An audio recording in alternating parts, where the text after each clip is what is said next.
Assalamualaikum warahmatullahi wabarakatuh. Perkenalkan, nama saya Maitza Rifani Khairunisa, NIM 1800779 dari jurusan Ilmu Pendidikan Agama Islam, Universitas Pendidikan Indonesia, angkatan 2018.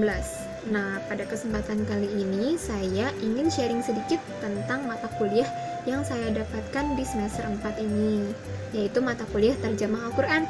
Tetapi saya biasanya menyebut mata kuliah ini sebagai mata kuliah tafsir. Nah, tafsir yang akan saya bahas yaitu Quran Surat Ar-Rahman ayat 33 dan 34. Sebenarnya, Quran Surat Ar-Rahman ayat 33 dan 34 ini nyambung dari ayat sebelumnya yaitu 31 dan 32. Tapi pokok pembahasannya memang ada pada ayat 33 dan 34. Jadi saya putuskan untuk fokus kepada dua ayat ini dengan catatan akan menyinggung sedikit dari ayat 31 dan 32 apabila memang diperlukan. Seperti itu. Selamat menyaksikan. Asbabun nuzul adalah alasan mengapa ayat tersebut turun, tapi sebenarnya tidak ada alasan mengapa Quran Surat Ar-Rahman ayat 33 dan 34 ini turun. Soalnya saya sudah mencari-cari dari berbagai kitab-kitab tafsir, bahkan sampai ke website pun tidak ada pembahasan secara rinci mengapa Quran Surat Ar-Rahman ayat 33 dan 34 ini turun. Jadi saya akan menceritakan sedikit asbabun nuzul Quran Surat Ar-Rahman itu sendiri. Jadi Quran Surat Ar-Rahman adalah Quran Surat ke-55 di Al-Quran. Dan ada dua pendapat mengenai turunnya Quran Surat Ar-Rahman ini. Ada yang berpendapat di Mekah dan ada yang berpendapat di Madinah. Tapi akhirnya diputuskan bahwa Quran Surat Ar-Rahman ini turun di kedua-duanya, yaitu di Mekah dan Madinah. Nah, turunnya Quran Surat Ar-Rahman ini tidak lepas dari Quran Surat Al-Furqan ayat 60, di mana ketika Nabi Muhammad menyeru kepada umatnya untuk bersujud kepada Sang Ar-Rahman atau Sang Maha Penyayang, dan orang-orang kafir pun bertanya, siapakah Ar-Rahman itu? Siapakah yang Maha Penyayang itu? Apakah kami akan sujud kepada Tuhan yang kamu perintahkan kami bersujud kepadanya? Nah, dari situlah Quran Surat Ar-Rahman turun. Ini itu menurut website Kementerian Agama Republik Indonesia tahun 2011. Sebenarnya kedua ayat ini adalah pengingat kita bahwa kita tuh gak ada apa-apanya dibandingkan Allah. Disuruh melintasi penjuru langit dan bumi aja kita gak bisa. Gak usah jauh-jauh dulu deh, disuruh ngelilingin dunia aja gak semua orang punya kemampuan itu. Terus kita masih bisa sombong di hadapan Allah. Menurut Ahmad Mustafa, kedua ayat ini adalah pengingat buat kita untuk selalu bersyukur kepada apa yang telah Allah kasih kepada kita, menyembah hanya kepadanya, dan mengingat bahwa apa yang telah Allah kasih pada hakikatnya adalah milik Allah.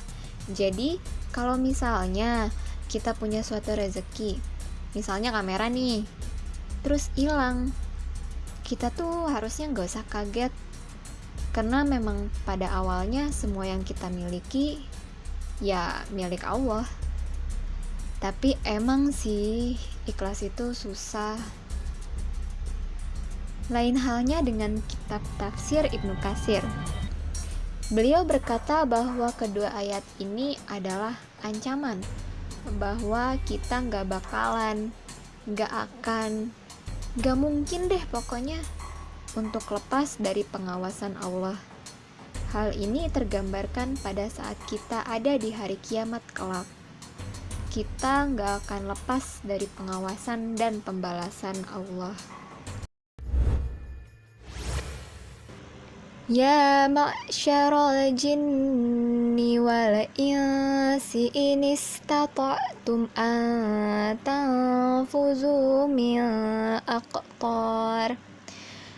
min aqtaris samawati wal ardi fanfuzu La tanfuzuna illa bisultan. Hai jamaah jin dan manusia, jika kamu sanggup menembus, melintasi penjuru langit dan bumi, maka lintasilah. Kamu tidak dapat menembusnya kecuali dengan kekuatan. Menurut tafsir Al-Misbah, tafsir Ibnu Katsir, dan tafsir fi Zilalil Quran, dalam Quran surat Ar-Rahman ayat 33 ini, Allah tuh nantang kita loh buat menghindar dari keputusan dan takdir yang telah Allah tetapkan. Juga tanggung jawab yang akan kita hadapi di hari kiamat kelak. Tapi setelah Allah tantang, Allah juga ngasih peringatan kepada makhluknya. Enggak, kalian tuh enggak bisa buat ngehindar. Karena untuk menghindar, kalian butuh kekuatan. Dan kalian enggak punya kekuatan itu.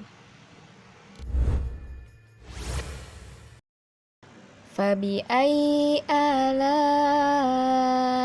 rabbikuma tukadziban. Maka nikmat Tuhan kamu yang manakah yang kamu dustakan? Maka nikmat Tuhanmu yang manakah yang kamu dustakan? Ayat ini adalah ayat yang sangat terkenal. Kenapa? Karena sering banget diulang-ulang di Quran surat Ar-Rahman. Bahkan diulangnya tuh sampai 31 kali loh. Ini tuh hampir setengah dari Quran surat Ar-Rahman. Surat Ar-Rahman sendiri ada 78 ayat. Nah, kenapa sih ayat ini diulang-ulang terus? Ada dua jawaban, yaitu sebagai penetapan dan sebagai penekanan, tapi pada intinya sama. Ketika ayat tersebut diulang-ulang, maka ayat tersebut akan terus teringat dalam benak kita dan akan diterima dengan lapang dada. Pada akhirnya, sadar atau tidak sadar, ayat ini akan berpengaruh kepada alam bawah sadar kita, yang mana akan berpengaruh pula dengan sikap kita. Tapi kita juga tidak boleh lupa untuk mentafakuri ayat ini. Ayat ini pun berguna untuk penegasan. Fungsinya untuk mengokohkan makna ayat tersebut dalam jiwa manusia. Nah, sebenarnya nikmat apa sih yang disebut-sebut terus dalam ayat ini? Menurut tafsir Al-Aisar, nikmat tersebut adalah dalam bentuk penciptaan, rezeki yang kita makan. Pokoknya nikmat apapun yang kita rasakan seumur hidup kita. Mau itu nikmat bisa melihat, nikmat bisa mendengar, nikmat bisa berjalan, nikmat sehat, nikmat bisa bernafas pun itu adalah nikmat yang dikandung dalam ayat ini.